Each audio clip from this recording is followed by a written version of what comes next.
नाम अंतर परे। इतने बड़े महापुरुष हैं, वे कह रहे हैं कि सबसे बड़ी हानि क्या है, प्रभु के स्मरण में अंतर आ गया।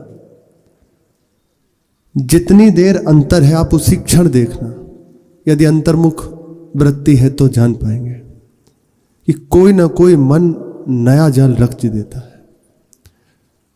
पूज्य श्री नारायण दास भक्तमाली मामा जी बक्सर वाले, वे एक बात कहते थे बहुत सुंदर, प्राय उपासकों के लिए। जब उनसे कोई पूछा जाता कि महाराज जी मन नहीं लगता, निरंतरता कैसे बने, भजन में अंतराय ना हो, क्या करें, तो एक दृष्टांत सुनाते। कहते एक सास थी, वो सच्ची सास थी। उसका कार्य था बस एक ही पूरे दिन में कि अपनी जो वहू थी उसके ऊपर दृष्टि रखना। ये कोई ऐसे मनोरंजन वाली बात नहीं है, दृष्टांत है महापुरुषों के द्वारा। उन्होंने कहा कि उसका एक ही कार्य था, सतत उसकी दृष्टि बस बहू के ऊपर रहती। इतना कार्य कराती, प्रातःकाल से लेकर शयन तक, बहू भी बेचारी थक जाती। कभी वो भी सोचती कि माता जी कभी प्रेम से बात कर ले, थोड़ा तो हमें छुट्टी दे दें, लेकिन वो एकदम अपनी सेवा में बिल्कुल। एक दिन की बात है, चरखा चला रही थी बहू, और जो सास थी वह ऐसे बैठी हुई थी। बैठे बैठे उनकी अंदर एक बात आई और कहा, बहू सुनो। तो वे अपनी भाषा में कहते थे, बहुरिया जरा श्वास ले। वहां से था ना, बहुरिया जरा श्वास ले। तो बड़ा अच्छा लगा उसे कि चलो आज हमारी माता जी को बड़ी कृपा आई, दया आई हमारे ऊपर कि हमें कह रही है थोड़ी देर तुम सहता लो, थोड़ी देर आराम कर लो। बहुत प्रसन्न हो गई और ऐसे उनकी ओर देखने लगी। अब इतनी ही देर में अब उसके अंदर कितना कुछ चला होगा ये तो वही जाने, जो बहू है, कि जाके सो जाए या कुछ भी। तो आगे की पंक्ति सास ने कही कि आगे की तो सुन लो। तो प्रसन्नता तत्काल हट गई। बहुरिया जरा श्वास ले, चरखा चला रही है ना, छोड़ और झांक लियो। अर्थात चरखे को छोड़ो, अब चक्की चलाना शुरू करो। उसने सोचा कि अब चरखी चलाना तो आसान था और चक्की वो और मेहनत का कार्य है। बोले ऐसे ही उपासक को होना चाहिए। उस एकदम कठोर सास की तरह उसकी दृष्टि हर समय मन के ऊपर रहे। एक क्षण भी यदि छोड़ दिया तो बस ये मार देगा, कहीं ना कहीं ऐसी जगह फंसा देगा कि संभलना बड़ा मुश्किल है।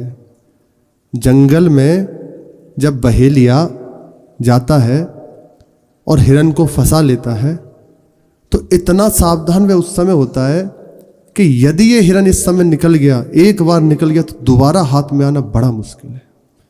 बहुत सावधानी उस समय बरतता है। ऐसे ही उपासक को अपने मन को छूट नहीं देनी चाहिए। जहां छोड़ा तो निश्चित कोई ना कोई ऐसा प्रपंच रच देगा कि आप ही फंस जाओगे अपने जाल में। जहां निकलने चले थे, मुक्ति किसकी, इसी की, तो आप ही फंस जाओगे इसके चक्कर में, क्योंकि इसे अनंत जन्म का कोई गणना नहीं है, अभ्यास है फंसाने का। अब यदि बचा जा सकता है तो हानि हरिवंश के नाम अंतर पड़े, एक क्षण भी अंतराय ना होने पावे, निरंतरता बनी रहे।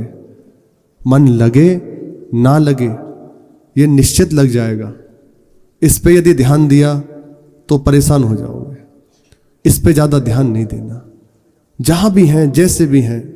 दो बात कल के सत्संग में श्री महाराज जी या परसों के में कह रहे थे कि उपासक को दो कार्य सदैव एकदम मजबूती से पकड़ लेने चाहिए। जैसे एक पंख हो तो उड़ान नहीं भरी जा सकती उड़ान दोनों पंखों से ही भरी जा सकती है। पक्षी दोनों पंखों से उड़ान भरता है। ऐसे ही एक पंख है सेवा और दूसरा है सुमिरन। सुमिरन को और सरल करके नाम का रटन। बोले यदि एक भी छोड़ोगे तो उड़ नहीं पाओगे। दोनों साधन को हरि भजन है, कै सत्संग सहाय। उसमें यही बात पता चलती है कि निरंतर शरीर से सेवा प्रभु की, प्रभु स्वरूप जगत की, और वाणी से, मन से, हृदय से अपने आराध्य देव का स्मरण। अब कहीं कोई भय की गुंजाइश नहीं है। अब निश्चिंत हो जाओ। अब जो प्राप्त होगा उसे संभाल नहीं पाओगे। नहीं तो इतना दुख ये मन देता है। वास्तविक कहते हैं, एक बार जैसे भगवत मार्ग में चित्त आकर्षित हुआ, तुम समझ लीजिए कि मन फंस गया। अब ये छूट पाया। छूटने का तात्पर्य है, अगर इस विषय की ओर जरा भी वृत्ति गई, इसने उसका स्वाद में अपने आप को लगाया, जरा से यदि हमने अनुकूलता दी कि हाँ अरे थोड़ी देर की तो बात है, आठों पहर तो लगाए रहते हैं, ऐसा होता है। ऐसी गलती निश्चित हो जाती है।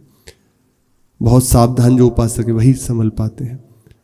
थोड़ी देर की तो बात कर लेते हैं, देख लेते हैं, छू लेते हैं, पा लेते हैं। अब फंसा हुआ था ये, अब आप फंस गए। अब संभलना बड़ा कठिन है। अब तो बहुत कठिन हो जाएगा। इसलिए चूक ना हो गई है तो अब सावधान हो जाए। सावधानी ही साधना है, निरंतर सावधानी।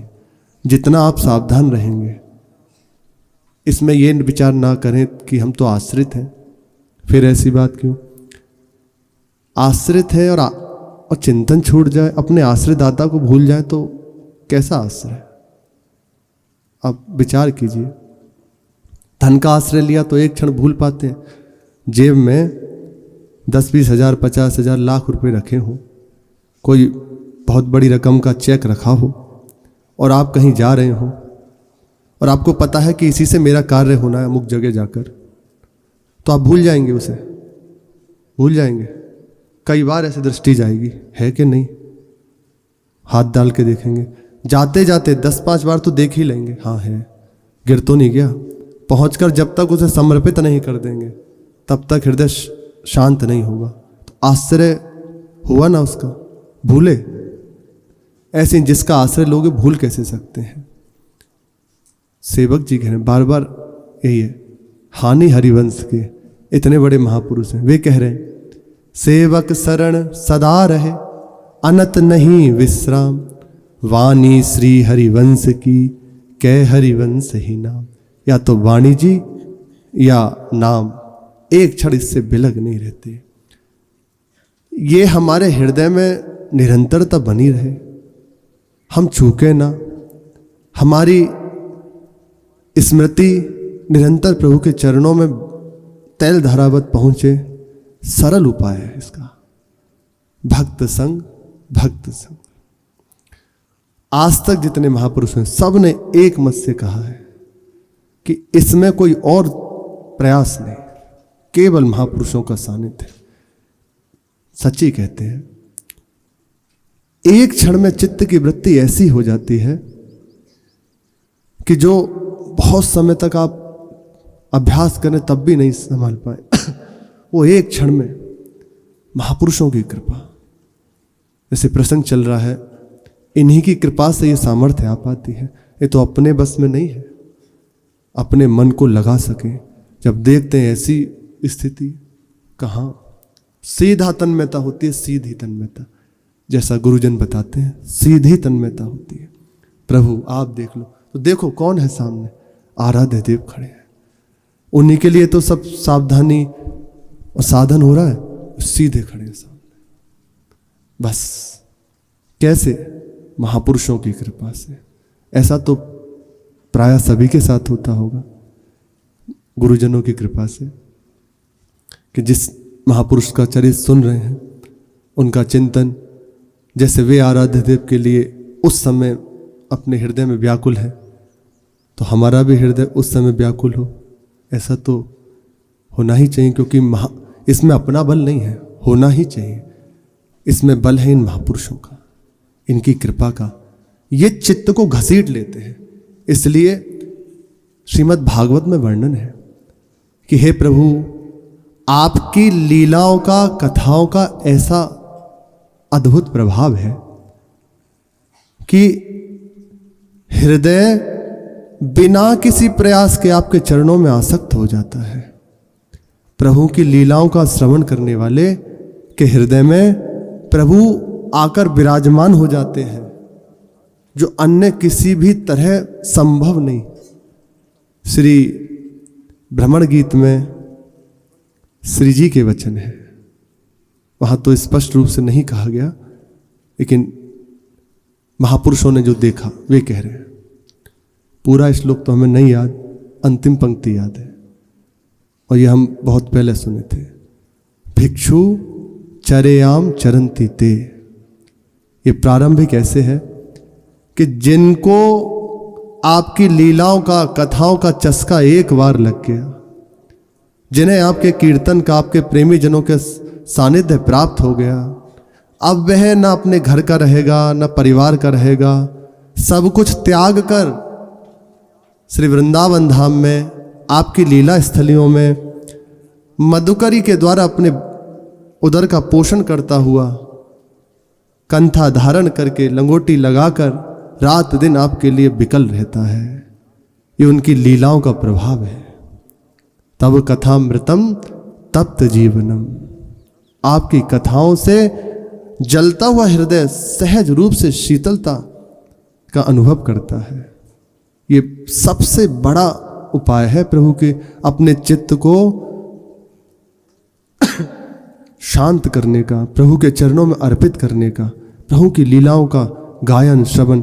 एक तो ये हो ही रहा है, दूसरा हम सुनते हैं और एकांत में भी बैठकर निरंतरता बनाए रखें, छोड़े ना कि अरे बहुत सुन लिया, आप क्या करें, जो सुना है उसका स्मरण कर रहे हैं। या कोई भी आप भागवत जी ले लीजिए, किसी भक्त के चरित्र को पढ़ना प्रारंभ कर दीजिए, उनको पढ़े, आप देखो आपके चित्त कहाँ जा रहा है। जो अत्यंत वास्तविक कहते हैं, मन को संभाल पाना बहुत कठिन है।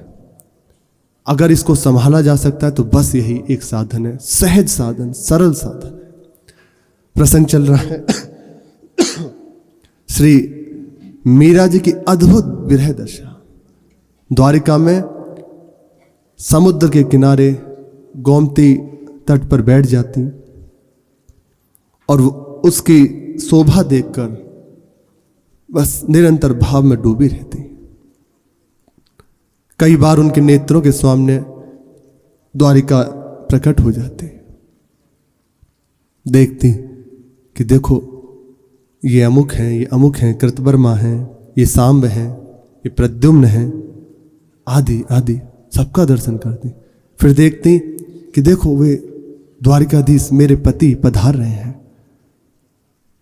फिर उनकी दृष्टि उनकी ओर आई, मीरा जी की ओर, देखा और मुस्कुरा गए।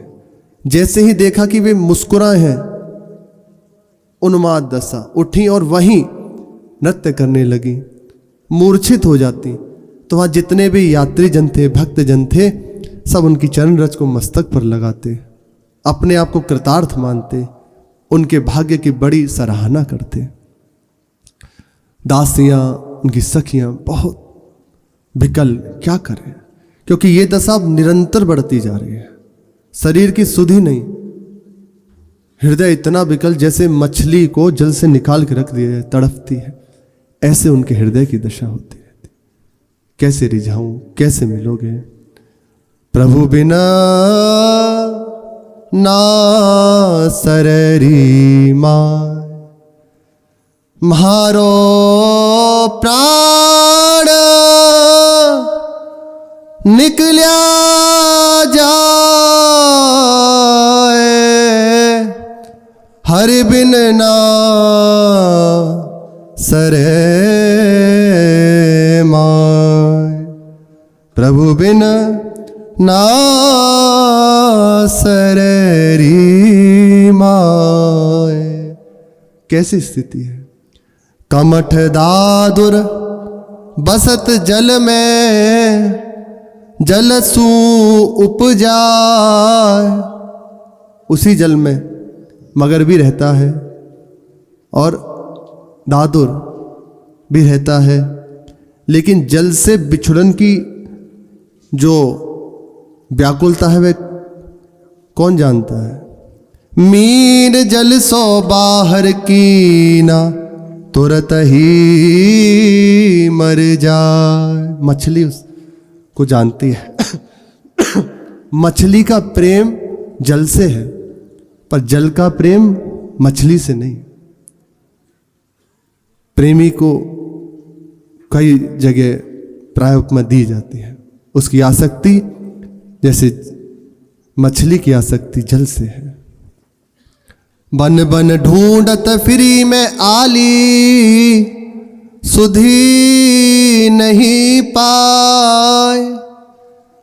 एक बेर दर्शन दीजो, सब कसर मिट जाए। एक बार मेरे नेत्रों के सामने आ जाओ। आपको ढूंढने के लिए दर दर पे भटकते रहे। अद्भुत प्रेम की दशा है। एक बार इस प्रपंच से जैसे बने तैसे बस दौड़ चलो। ज्यादा लंबी यात्रा नहीं है, बस थोड़ी सी है। कमर कस के गुरुजनों का आश्रय लेके, प्रभु की कृपा का सहारा लेके बस दौड़ चलो। ये प्राप्त होती है। अगर ना हो तो कैसे महापुरुष जन कहे, निश्चित होती है। मिलते हैं, आते हैं। उपासक किसी के सहारे तो जीता है, उसका हृदय जब विकल होता है। नहीं तो विचार कीजिए, हृदय में जलन है, बाहर से तिरस्कार, अपमान, शरीर भी रोगी, कोई पूछने वाला नहीं, जिसे देखो सब ठुकरा रहे हैं। कैसे चल रहा है। उसे एक किरण दिखाई दे रही है, एक आशा की किरण है। मिलेंगे, चल चल, टूट मत, बस आगे बढ़। ये उसे जिलाती है।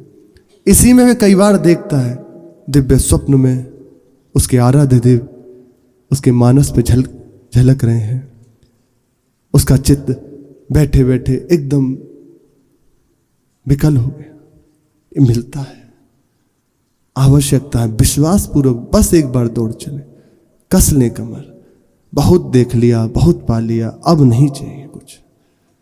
अब बस एक बार ये स्वाद लेना है। एक बार इस विरह दशा में मुझे भी तड़पना है। मैं भी प्रभु के लिए तड़पना चाहता हूं। पूज्य पास श्री गया प्रसाद जी महाराज कहते हैं,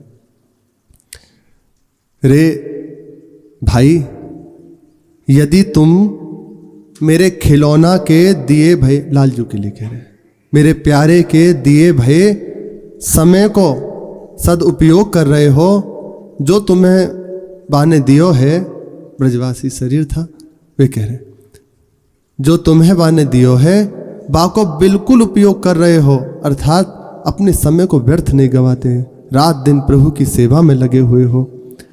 तो तैयार है जाओ भाई, मेरे खिलौना के असह ताप विरह ताप में जलने के लिए तैयार है जाओ। निश्चित तुम्हें मिलेगा। बाबा के वचन है और उनकी स्वयं की ऐसी अवस्था, अद्भुत प्रेममयी दशा। बाबा बैठे बैठे ऐसे भावाविष्ट हो जाते। सोहनी कर रहे थे एक बार गिरिराज जी की तरहेटी में, तो वहां कुछ बेरिया के पेड़ थे, उसी के नीचे करते करते सहसा रुक गए, अश्रु चलने लगे और घंटों ऐसे बैठे रहे। जब भाव समन हुआ तो पूछा कि बाबा क्या हुआ, कैसे? बोले ये लाला आ गए हो, ऐसे हाथ पकड़े हुए। यशोदा भाव से वो दुलार श्री ठाकुर जी को करते थे, हाथ पकड़े हो। बस कितना समय बीत गया। और बाबा का जीवन 40 वर्ष, ऐसा सुना है कि 40 वर्ष तक घर में रहे, लेकिन बहुत पवित्र जीवन, धर्म के अनुसार चलते, जो भी शास्त्र का मर्यादा है, वैसे ही अपने जीवन को निभाते हुए और फिर वैराग्य लेकर से गिरिराज जी में ही वास किया। अद्भुत प्रेम दशा। उनके वचन है कि साधक उपासक, तुम्हें जो प्रभु ने दिया है तुम घबराओ मत, बस उसका सदुपयोग करो, किसी बात में चिंता मत करो, निश्चित तुम्हें ये परम विरह दशा प्राप्त होगी, निश्चित प्राप्त होगी। महापुरुषों के वाक्यों पर विश्वास कर लेने से ही अनुभूति होती है। मीरा जी कह रही है, पाना जो पीली पड़ी अरूप विपत तन छाय, दासी मीरा लाल गिरधर मिल्या सुख पाय, प्रभु बिन ना सररी माय। अब ये जीवन सुखी तभी हो सकता है जब भर नेत्र आपको देखते हुए देखने की विकलता। शरीर पीला हो गया क्योंकि कुछ ना खाना है ना पीना है, रात दिन विरह का ताप हृदय को जलाए दे रहा है। महापुरुषों को संभाला जाता है, प्रभु ही कृपा करके। श्री अयोध्या के राम मंगलदास जी महाराज बहुत सिद्ध महापुरुष थे। ऐसी उनकी अद्भुत दशा, बस रूप छाया हुआ है और नाम चल रहा है, कुछ सुनाई नहीं देता। प्रभु ने ही कृपा करी, फिर थोड़ी देर के लिए वे समन होता, बंद नहीं होता, समन हो जाता।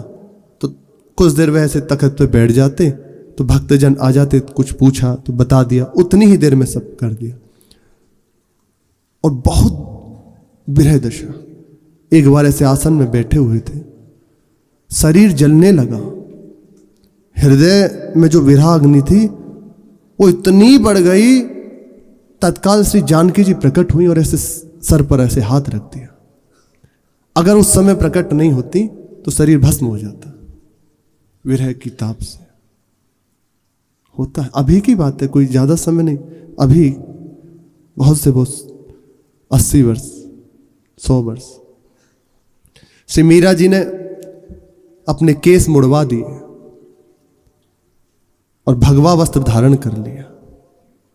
वे कहती हैं, रतन आभरण भूषण छाड़या, खोर किया सिर केस, भगवा वेश धर्या था कारण, ढूंढ्या चारु देश, सांवरियो छाए रहो परदेश। मुड़वा दिए केस, यद्यपि कोई आभूषण तो थे ही नहीं, वो भी सब, और भगवा वस्त्र धारण कर लिया। अब उनको यदि सचेत करना है तो एक ही उपाय था, भक्तों का सानिध्य, संतों का संग। संत जन आ जाए, उनसे सत्संग होने लगे, उतनी देर वह अपनी अवस्था में बैठी रहती। उसके बाद फिर से रात दिन वही विकल अवस्था। दासियां सखियां बहुत बहुत दुखी, क्या करें कैसे करें। सागर की जब तरंगों को देखती तो हृदय विकल हो जाता है। ये बड़ी अद्भुत बात है। एक एक बात अनुरागी को प्रभु से आसक्त कर देती है, एक एक बात। ऐसा लगता कि प्रीतम मिलने ही वाले हैं और अभी गए, दूरी हो गई, ऐसा लगता। वृंदावन की याद आती उन्हें कि जिस समय रात को ललिता जो आती, वहां की लीलाओं का दर्शन कराती, गिरिराज जी का दर्शन कराती, उनका दर्शन जो किया था बार बार उनका स्मरण करती। उन्हें लगता कि अब बस गंतव्य आ गया, अब कहीं नहीं जाना, अब पूर्णता हो गई, कुछ नहीं करना, अब तो बस मुझे मेरी जो स्थली है प्राप्त हो गई, अब मुझे कुछ नहीं करना। लेकिन कौन जाने प्रभु का विधान धनी की धनी जाने। द्वारिकाधीश भी द्वारिका में आ गई हैं, पर विचार करते कहाँ परदेश जाके बसे हुए हैं, आज तक सामने नहीं आए। माई म्हारी हरि हूँ न बूझी बात। सबका ठिकाना कुछ ना कुछ होता है, पर अपने तो बस प्रभु हैं। वे भी ऐसे निष्ठुर होके बैठे हैं कि आज तक सामने नहीं आए। हरि हूँ न बूझी बात, पिंड मासु प्राण पापी, निकस क्यों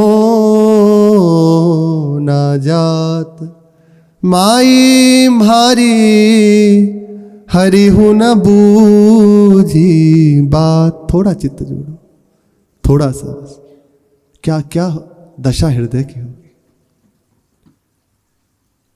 एक क्षण चैन नहीं, कब देखो भरी नैन। बस हृदय पुकार रहा है, कैसे मिलोगे, क्या करो। यहां कोई बाहरी वस्तु काम नहीं करती, यहां कोई सद्गुण काम नहीं करता, यहां कोई पद काम नहीं करता, यहां बस पुकार काम करती है, यहां रोना काम करता है, यहां बस यही काम करता है। कैसे रहा जाए, क्या करें। दासियां विकल हो गई। एक दिन देखा कि पास में बैठी हैं, लगा प्राण ही नहीं है देह में। अब तो बहुत विकल, सब रोने लगी। तो एक मंगला नाम की दासी जो मेड़ते से आ गई थी, वे वृंदावन आके साथ ही साथ फिर यहाँ द्वारिका आई थी। उन्होंने संभाला कि रो मत, कीर्तन करो, कीर्तन करो, निश्चित इन्हें सुधि आ जाएगी, अभी मूर्छा भंग हो जाएगी। सब कीर्तन करने लगे।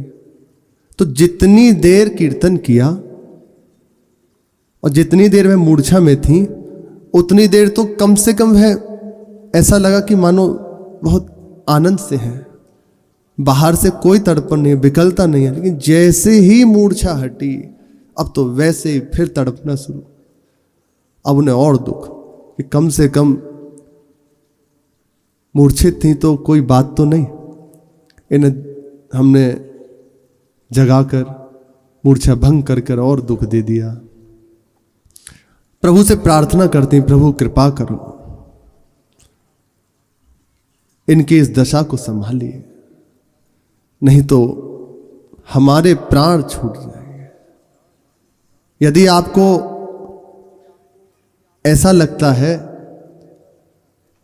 तो एक काम कीजिए, हम अनंत जन्म तक नरक की आग में जलते रहेंगे। दासियां कह रही हैं, पर आप इन्हें एक बार मिल जाओगे। ऐसा ही भूरी सखी के लिए आता है। जब यमुना जी के तट पर बैठ के लाडली जी को पुकारते तो ब्रजवासी कहते, प्यारी जो मिल जाओ आकर। हमें कभी मत मिलियो, पर जब बाबा मिल जाओ। हमें कभी मत आप कोई सुख देना, नरक की आग में जलाते रहना, पर इनके नेत्रों के सामने आ जाओ, इन्हें आकर मिल जाओ। रात दिवस ही है आर तुम्हारे, कब हरी राखे आटरिया। मीरा रे प्रभु कब रे मिलोगे, पूरो मन की आसड़िया। ये मन की आशा को पूर्ण करने के लिए कब मिलोगे। ऐसी दशा निरंतर बढ़ती। तो एक बार बहुत विकल सब सखियां थी। मीरा जी की अवस्था भी बहुत विचित्र, शरीर फूल गया, वो प्रेम की 10वीं अवस्था। अब हाथ पैर लंबे हो गए, छोटे हो जाए। महाप्रभु चैतन्य देव के लिए भी आता है, कछुए जैसी तरह सिकुड़ जाते, कभी कुछ, शरीर फूल गया और विचित्र ही वो भयावना दृश्य लगा कि पानी भर गया हो शरीर में। मुख से अस्पष्ट स्वर निकल रहा है, झाग निकल रहे हैं, तो सब घबरा गए, बस प्रभु को पुकारने लगे, प्रभु कृपा करो, कृपा करो, इन्हें दर्शन दो। तो ऐसी प्रार्थना ही कर रही थी तो दरवाजे पर आवाज आई, अलख। तो रोना बंद करके तत्काल विचार किया कि ऐसे समय में ये कौन निर्गुणिया साधु आ गए, इस समय तो प्रभु की आवश्यकता है। पर कहा संत आए हैं, चलो। तो एक चमेली नाम की दासी जो थी, ललिता नाम से कहलाने लगी थी, वे गईं। शंकर जो थे वो भी, जो थे ना उनके पति, वे भी गए। पर उन्होंने कहा तुम रुको, हम जाते हैं। जाकर प्रार्थना करी, प्रभु आज्ञा करें, क्या हम आपकी सेवा करें। दर्शन जैसे ही किया, अभी तक दृष्टि भर के नहीं देखा था, अभी तो जाकर प्रणाम किया और कहा क्या सेवा करें। पर जैसे ही दर्शन हुआ, एक बार को तो चित्त ऐसे आश्चर्य से युक्त हो गया।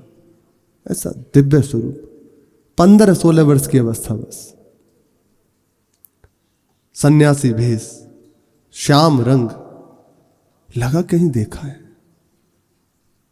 फिर नहीं, कहा प्रभु आज्ञा करें, क्या हम आपकी सेवा करें। तो कुछ नहीं कहा, सीधा कहा देवी तुम्हारा मुख म्लान क्यों है, इसका क्या कारण है, कोई विपत्ति है तो कहो। बोले महाराज आप प्रसाद ग्रहण करो, सीधा लेंगे या हम जो बनाए वैसे ही लेंगे, आप हमारी विपत्ति को दूर नहीं कर सकते, हमारी विपत्ति जगदीश के अतिरिक्त कोई दूर नहीं कर सकता। बोले कहाँ है, कैसी है, एक बार दिखाओ तो सही वे विपत्ति।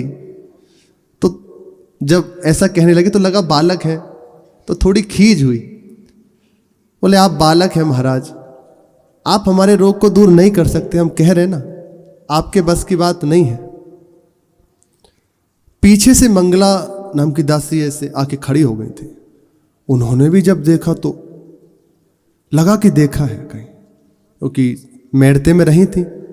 और जयमल जी के यहाँ जब प्रभु पधारे थे तो थोड़ी थोड़ी उनकी मुस्कुराहट, उनके नेत्र, वो पर सीधी बात वे समझ नहीं पा रही थी। तो उन्होंने कहा कोई ऐसा नियम है क्या कि सन्यासी को वृद्ध ही होना चाहिए, क्या ज्ञान बड़े बूढ़ों को ही होता है। नहीं प्रभु ऐसा आशय नहीं था। तत्काल वो पीछे से आई, उन्होंने कहा प्रभु इसका ऐसा आशय नहीं है, हमारी स्वामिनी बीमार है, उनके रोग के कारण ये सब दुखी हैं, इसीलिए थोड़ा आपसे ऐसा बोल के, यदि कोई चूक हो गई हो तो क्षमा करें। बोले तुम्हारे दुख का कारण तुम्हारी स्वामिनी जो है ना, बस उनका एक बार मुझे दर्शन करा दो, एक बार मुझे दिखा दो, अगर मेरे बस की हुई तो निश्चित ठीक करूंगा। और जिस घर में मैं भिक्षा लेता हूं उसमें कोई दुखी रह सके ऐसा संभव नहीं, ये मैं सह नहीं पाता। बोले हमारी स्वामिनी जी को साधारण रोग नहीं है, उन्हें प्रभु के मिलन का रोग लगा हुआ है, विरह रोग से झुलसी हुई हैं, इसको तो बस जगदीश्वरी शांत कर सकते हैं। बोले ठीक है, तो एक बार देखने में क्या जाता है, एक बार दिखा दो, अगर परिधि में हुआ तो निश्चित ठीक करेंगे। कि ठीक है आप इतना आग्रह करते हैं तो चलिए। ले गए, जाते ही ऐसे मीरा जी को देखा और मुस्कुरा गए। शेष चर्चा आगे। श्री राधा वल्लभ लाल की।